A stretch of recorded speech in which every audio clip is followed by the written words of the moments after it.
सत्य, तथ्य र निष्पक्ष खबरहरूको सङ्गालो न्युज 51 मा म राजु बोहराको नमस्कार। सुरु गरौँ न्युज 51।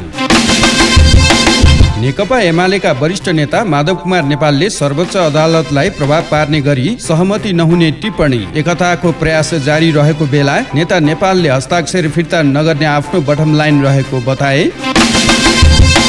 गण्डकी प्रदेशका मुख्यमन्त्री कृष्ण चन्द्र नेपाली पोखरेलले आइतबार बजेट माथिको छलफल अघि नै बिना विभागीय मन्त्रीहरूलाई जिम्मेवारी दिने सत्ता साझेदार जनता समाजवादी पार्टीका हरिशरण आचार्य र स्वतन्त्र सांसद राजीव गुरुङ दीपक मनाङले आइतबार पहिले स्वीकार गरेको मन्त्रालयकै जिम्मेवारी सम्हाल्ने। कर्णाली प्रदेशका मुख्यमन्त्री महेन्द्र बहादुर साई सहितको टोली पुगे उत्तर छिमेकी मुलुक चीनसँगको सीमा क्षेत्रको अनुगमनमा। मुख्यमन्त्री सहितको एक सरकारी टोलीले शनिबार चीनसँगको सीमा जोडिएको हुम्लाको नामखा गाउँपालिका 6 लाप्चा लुलुङजोङ क्षेत्रको स्थलगत अनुगमन गरे।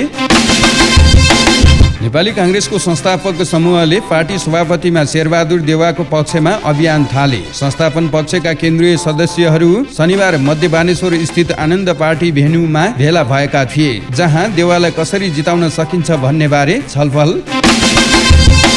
अदालतको मुद्दाबारे मौन बस्न ओली पक्ष तयार। लामो समय अनौपचारिक र सोमबारदेखि निरन्तर कार्यदल स्तरमा वार्ता गरेका दोस्रो तहका नेताहरूले शुक्रबार नै सहमति नजिक पुगेको दावी गरे पनि दावी अनुरूप हुन सकेन।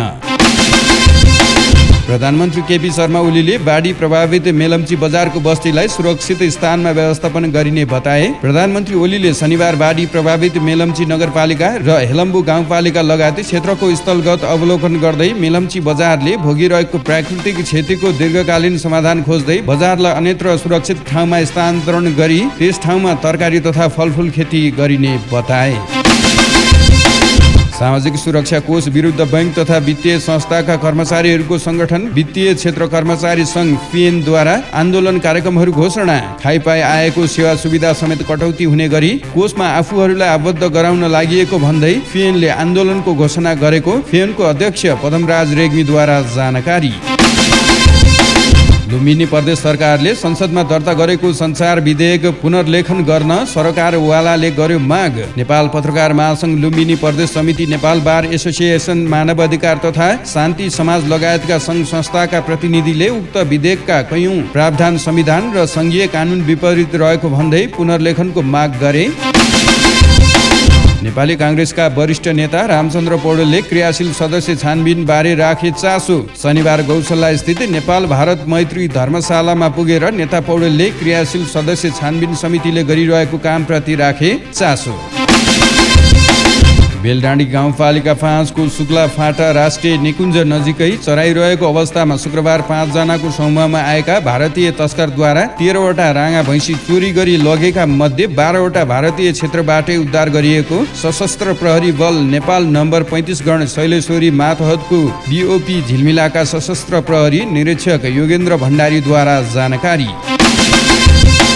प्रदेश 2 का प्रदेश सभा सदस्य भरत शाहले सङ्घीय सरकार अन्तर्गत रहेको प्रहरीका लागि बजेट छुट्याइएकामा प्रदेश 2 सरकारको गरे आलोचना। माओवादी केन्द्रका संसदीय दलका नेता समेत रहेका शाहले प्रहरीलाई करोडौं बजेट किन दिएको हो भनी गरे प्रश्न। शनिबार आयोजित पत्रकार सम्मेलनमा एमाले संसदीय दलका नेता एवं निवर्तमान मुख्यमन्त्री पृथ्वी सुब्बा गुरुङले जाँदा जाँदै 4 अर्ब भन्दा बढीको टेन्डर गरेको आरोपको खण्डन मात्र गरेनन्, सरकारमाथि नै भ्रष्टाचार सुरु गरेको लगाए आरोप।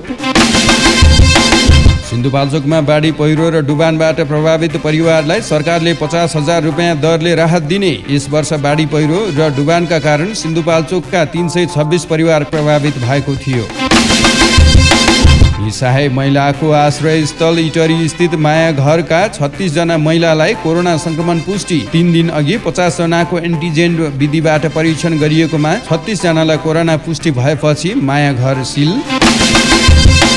सुर्खेत विमानस्थल विस्तारको काम नहुँदा सरकारले विनियोजन गरेको बजेट नै फ्रिज। चालु आर्थिक वर्ष यो विमानस्थल विस्तार गर्न सङ्घीय सरकार र प्रदेश सरकारले बजेट विनियोजन गरेका थिए, तर स्थानीय बासिन्दाले काम गर्न नदिएपछि बजेट नै फ्रिज।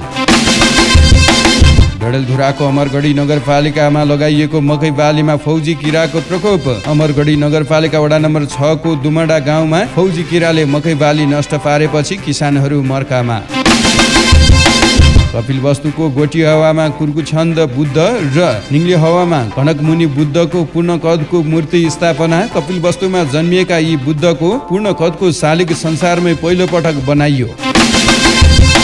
मनसुन सक्रिय बनेसँगै कर्णाली प्रदेश सरकारले विपदबाट पीडित भएकालाई गर्यो राहतको घोषणा। वर्षातका कारण बाढी र पहिरोको जोखिम बढेपछि सरकारले राहत घोषणा गर्यो। विपदका कारण घरमा क्षति पुगे प्रदेश सरकारले तत्काल पीडित परिवारलाई राहत स्वरूप 50,000 रुपियाँ उपलब्ध गराउने निर्णय। आफ्नै विद्यार्थीलाई यौन दुर्व्यवहार गरेको आरोपमा पोखरा महानगरपालिका 22 को ओखले डाँडा भुम्दीकोट माविका प्रधानाध्यापक विश्वराज वास्तोलालाई प्रहरीले गर्यो पक्राउ। 15 वर्षीय छात्रामाथि दुराचारको आरोपमा उनलाई पक्राउ गरिएको कास्की प्रहरी प्रवक्ता सुभाष हमालद्वारा पुष्टि। मनसुनी वायुको प्रभावले काठमाडौँ उपत्यका सहित मुलुकका अधिकांश स्थानमा वर्षा। जल तथा मौसम विज्ञान विभाग मौसम पूर्वानुमान महाशाखाका अनुसार हाल देशभर सामान्यदेखि पूर्ण बदली रहनुका साथै सुदूरपश्चिम र कर्णाली प्रदेशका थोरै स्थानमा र बाँकी प्रदेशका केही स्थानमा मेघ गर्जन चट्याङ सहित हल्कादेखि मध्यम वर्षा। काठमाडौँ उपत्यकामा शनिबार भारी वर्षा भयो। निरन्तरको वर्षाले काठमाडौँको अनामनगर, घटेकुलो, बिजुली बजार, बबरमहल लगायत क्षेत्रका सडक तथा होचा स्थान जलमग्न। विपक्षी दलसँग आबद्ध संयुक्त विद्यार्थी संगठनले नेपाल वायु सेवा निगमका महाप्रबन्धकलाई तत्काल बर्खास्त गर्ने गरे माग। संयुक्त विद्यार्थी संगठन र नेपाल वायु सेवा निगम त्यसैगरी नागरिक उड्डयन प्राधिकरण सम्बद्ध कर्मचारीसँग निगमलाई निजीकरण गर्ने विषयमा भएको छलफलपछि यस्तो माग गरियो। पूर्व प्रधानमन्त्री एवं नेकपा एमाले वरिष्ठ नेता माधव कुमार नेपाल अस्वस्थ। विगत केही दिन यता स्वास्थ्यमा समस्या आएपछि चिकित्सकको सल्लाहमा घरमै आराम गरिरहेको उनका स्वकीय सचिव मोहन गौतमले दिए जानकारी। गौतमका अनुसार नेता नेपाललाई जनै खटिरा आयो। वीरगञ्जको घण्टाघर चोक छेउमै रहेको बीपी उड्डयन जग्गामा महानगरपालिकाको सवारी साधन पार्किङका लागि ढलान गरेर पक्की संरचना बनाउन थालेको भन्दै विरोध र आलोचना। मालपोतको लालपूर्जामा समेत बीपी उड्डयनको जग्गामा उड्डयन बाहेक अन्य कुनै प्रयोजनका लागि प्रयोग गर्न नपाइने उल्लेख। तर अहिले महानगरपालिकाले उक्त जग्गामा उड्डयन नबनाई पार्किङका लागि पक्की ढलान गर्न थालेको भन्दै नागरिक स्तरबाट विरोध। नेकपा एमालेका स्थायी कमिटी सदस्य तोप बहादुर रायमाझीले प्रचण्ड नेतृत्वको नेकपा माओवादी केन्द्र पार्टी अवैधानिक भएको लगाए आरोप। नेता रायमाझीले शनिबार काठमाडौँ स्थित रिपोर्टर्स क्लबमा उक्त पार्टीले विधि विधान र चिन्तनमा ध्यान नदिएको र वर्षौंदेखि एउटै नेतृत्व रही आएकोले अवैधानिक भएको लगाए आरोप। नदीले धार परिवर्तन गर्दा मुस्ताङको जोमसोम कोरोला सडक जोड्ने लुप्रा पाण्डा खोलाको पक्की मोटरेबल पुल उपयोगविहीन बन्दा उपल्लो मुस्ताङ जाने सवारी साधन तथा पैदल यात्रुलाई समस्या।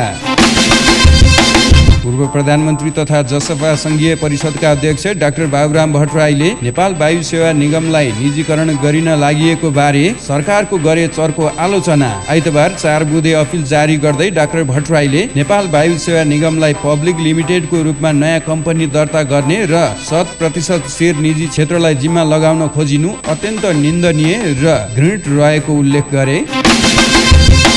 कोभिड-19 को तेस्रो लहर आउन सक्ने जोखिम बढ्दै गएपछि मध्यपुर ठिमी नगरपालिकाद्वारा सञ्चालित नेपाल कोरिया मैत्री नगरपालिका अस्पताल मध्यपुर ठिमीले त्यसको तयारी थाल्यो। अस्पतालले दोस्रो लहरको महामारीसँगै जुझ्दै तेस्रो लहरका लागि तयारी सुरु गरेको अस्पताल सञ्चालक समितिका अध्यक्ष एवं मध्यपुर ठिमी नगरपालिकाका प्रमुख मदन सुन्दर श्रेष्ठद्वारा जानकारी।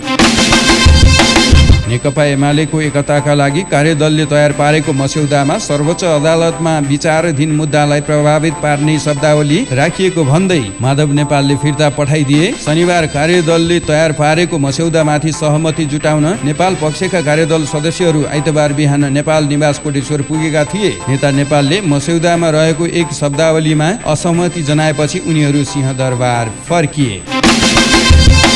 सर्लाहीबाट 2 थान हतियार सहित 3 युवक पक्राउ पर्नेमा ब्रह्मपुरी गाउँपालिका वडा नम्बर 4 स्थित त्रिभुवन नगर बस्ने 23 वर्षीय रमेश मण्डल, 20 वर्षीय लाली भनिने नूर आलम मन्सुर र 19 वर्षीय राहुल भनिने युवरान रायभाट रहेको जिल्ला प्रहरी कार्यालय सर्लाहीद्वारा जानकारी।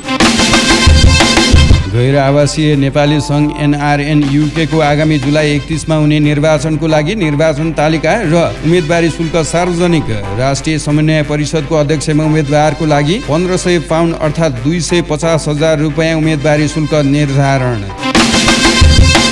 अमेरिकी सरकारले कोभ्याक्स अन्तर्गतको कोरोना भाइरस विरुद्धको 15 लाख डोज खोप नेपाललाई प्रदान। अमेरिकी खोप उत्पादक कम्पनी जोन्सन एन्ड जोन्सनको खोप सोमबार बिहान नेपाल आइपुग्ने। गत साता आएको बाढीले क्षति पुगेको हुलाकी राजमार्ग अन्तर्गत धनुषा र सिराहा जोड्ने कमल नदीको पुल सम्बन्धित ठेकदारले नै निर्माण गर्ने। सडक विभागका महानिर्देशक अर्जुन जङ थापाले क्षतिग्रस्त हुलाकी राजमार्ग अन्तर्गत धनुषा र सिराहा जोड्ने कमला नदीको पुल सम्बन्धित ठेकदारले नै निर्माण गर्नुपर्ने बताउँदै त्यसका लागि स्पष्ट निर्देशन सहित विभागले सो निर्माण कम्पनीलाई पत्र पठाइसकेको दिए जानकारी। ओलीले चासो नदेखाएपछि जनता समाजवादी पार्टी जसपा महन्त ठाकुर पक्षका मुद्दा ओझेलमा। ठाकुर पक्षलाई विपक्षी गठबन्धनसँग मिल्न नदिन उसका माग पूरा गर्ने प्रतिबद्धता जनाउन ओली बाध्य भएका थिए। मोतिहारी अमलेखगञ्ज पेट्रोलियम पाइपलाइन निर्माण सम्पन्न गरेर सञ्चालनमा ल्याएपछि नेपाल आयल निगमको करिब 4 अर्ब रुपैयाँ जोगियो। निगमले इन्डियन आयल कर्पोरेसन IOC-बाट डिजेल आयात गर्दा दुवानी खर्च बापतको 3 अर्ब 24 करोड 41 लाख रुपैयाँ र ताक्रम तथा प्राविधिक नोक्सानी बापत तिर्नुपर्ने 75 करोड 34 लाख रुपैयाँ बचत भयो। नेपाली काङ्ग्रेसको आसन्न केन्द्रीय महाधिवेशनमा सभापतिका आकाङ्क्षी बढेपछि त्यसलाई व्यवस्थापन गर्न पार्टीभित्रका समूहलाई सकस पर्दै। पार्टी सभापति शेरबहादुर देउवाका साथै प्रतिस्पर्धी वरिष्ठ नेता रामचन्द्र पौडेल समूहलाई 14औं महाधिवेशनमा आफ्ना समूहबाट सर्वसम्मत सभापतिमा 1 जना उम्मेदवार बनाउन चुनौती चुलिँदै। कोभिड युनिफाइड केन्द्रीय अस्पताल वीर अस्पतालको नवनिर्मित सर्जिकल भवनको आज औपचारिक उद्घाटन सम्पन्न। प्रधानमन्त्री KP शर्मा ओलीले बिहान भवनको उद्घाटन गरे। घरेलु मैदानमा गत चैतमा सम्पन्न भएको त्रिदेशीय फुटबल प्रतियोगिताको उपाधि विजेता राष्ट्रिय फुटबल टिमका खेलाडीले आज आइतबार पुरस्कार रकम पाए। गत चैतमा उपाधि जित्दा प्रधानमन्त्री KP शर्मा ओलीले खेलाडीहरूलाई जनै 4 लाख दिने घोषणा गरेका थिए। ओलीले बालोटारमा एक औपचारिक कार्यक्रमको आयोजना गरेर उपाधि विजेता खेलाडीलाई गरे पुरस्कृत। छाउनी अस्पतालमा निशुल्क हेमोडायलिसिस सेवा सुरु। काठमाडौँ महानगरपालिकाको मेयर विद्या सुन्दर साके र प्रधान सेनापति पूर्णचन्द्र थापाले आइतबार संयुक्त रूपमा गरे उद्घाटन। सडक मार्ग र खच्चडबाट समेत दुवानी सम्भव नभएपछि उत्तरी गोर्खाको सिर्दिवासमा हेलिकप्टरबाट 150 क्विन्टल सामान दुवानी। बाढी पहिरोको कारण सदरमुकामसम्म जोडिने सडक तथा पैदल मार्ग समेत अवरुद्ध भएपछि ती क्षेत्रमा खाद्यान्न लगियो। नेपाल भारत रेल सेवा सम्झौतामा संशोधन। नेपाल तथा भारतका सम्बन्धित अधिकारी बीच लेटर अफ एक्सचेन्ज आदान प्रदान भइसकेको नेपाल भारत उद्योग वाणिज्य सङ्घद्वारा जानकारी। नेपाली काङ्ग्रेसका वरिष्ठ नेता रामचन्द्र पौडेलले उचित कारण दिए सभापतिमा अरूलाई छाड्न सकिने देखाए सङ्केत। 14औं महाधिवेशनमा सभापति उठ्ने तयारी गरिरहेका पौडेलले आफ्नो समूहबाट 1 जना मात्रै उम्मेदवार हुने गरी छलफल भइरहेको बताए। काठमाडौँको सिंहदरबारबाट बृहत नागरिक आन्दोलनका अभियन्ताहरू पक्राउ। BP कोइराला स्वास्थ्य विज्ञान प्रतिष्ठान धरानका 4 पदाधिकारीलाई पदमुक्त गरी नयाँ पदाधिकारीको चयन गर्नुपर्ने माग गर्दै सिंहदरबारको दक्षिण गेटमा प्रदर्शनमा उत्रिएका अभियन्ता नारायण वाग्ले सहित 17 जना पक्राउ। धरान उपमहानगरपालिकाको 9औं नगरसभा सम्पन्न। नगरसभाले आगामी आर्थिक वर्ष 2078-79 को बजेट पारित गरेसँगै नगरसभा गरे सम्पन्न। बलिउड अभिनेता सलमान खान विरुद्ध उजुरी। उनले आफ्नो कम्पनी बिग ह्युमन मार्फत आफूलाई धोका दिएको भन्दै भारतको चण्डीगढका एक व्यापारीले उनी विरुद्ध प्रहरीमा ठगी उजुरी दिए। बेम्बली रङ्गशालामा आइतबार मध्यराती इङ्ल्यान्ड र इटाली बीच युरो कप 2020 च्याम्पियनसिप फुटबल प्रतियोगिताको उपाधि भिडन्त हुँदै फाइनल खेलको निकट सोल्ड आउट भए पनि दर्शकले ब्ल्याकमा 54,000 पाउन्ड खर्चेर बेम्बली रङ्गशालामा सिट सुरक्षित गरे। अर्जेन्टिनाका फुटबल कप्तान लियोनस मेस्सी कोपा अमेरिका फुटबलको सर्वोत्कृष्ट खेलाडी बने। आइतबार बिहान सम्पन्न कोपा अमेरिकाको फाइनलमा ब्राजिललाई 1-0 गोलको अन्तरले पराजित गर्दै उपाधि दिलाएका मेस्सी सर्वोत्कृष्ट खेलाडी बने। मनोकामना स्मार्ट लघुवित्तको आइपिओ भोलि सोमबार बाँडफाँड हुने। बिक्री प्रबन्ध एनएमबी क्यापिटलका अनुसार 9:30 बजे आइपिओ बाँडफाँड हुने। अमेरिकी सरकारले थप 14 चिनिया कम्पनीलाई व्यापार प्रतिबन्धकको सूचीमा राख्ने निर्णय। सिन्च्याङ उइगुर क्षेत्रमा मानवाधिकार उल्लङ्घनका घटनामा उनीहरूको संलग्नता भएकोले ती कम्पनीहरूलाई प्रतिबन्धितको सूचीमा राखिएको एनएसके ओल्डले अमेरिकी वाणिज्य विभागलाई उद्धृत गर्दै उल्लेख। हाल नर्विक अस्पतालमा उपचाररत मोडल निशा घिमिरेलाई भारतमा हत्या प्रयास गरिएको आशंका। नर्विकमा उपचाररत निशालाई एक युवाले 81 भेट्न आएपछि उनको परिवारका सदस्यले हत्या आशंका गरे। 3 दिन अघि एक अपरिचित पुरुष म निशाको भाइ भन्दै अस्पतालमा भेट्न गएपछि घटना थप शंकाको घेरामा। साताको पहिलो दिन आइतबार शेयर बजारमा उत्साह देखियो। नेप्से सूचकका साथमा खरिद बिक्री रकममा पनि चमक देखियो। असार मसान्तोड नजिकिँदै गर्दा बजारले सकारात्मक संकेत देखायो। र नेकपा एमालेका उपाध्यक्ष वामदेव गौतमले पार्टी विवादमा आफू अध्यक्ष केपी शर्मा ओलीतिर नमिलेको भन्दै अझै तटस्थ रहेको बताए। राष्ट्रिय सभाको आइतबारको बैठकमा उनले पार्टीको केन्द्रीय कमिटी बैठकमा सहभागी भए पनि अध्यक्ष ओलीलाई साथ नदिएको भन्दै पारे स्पष्ट।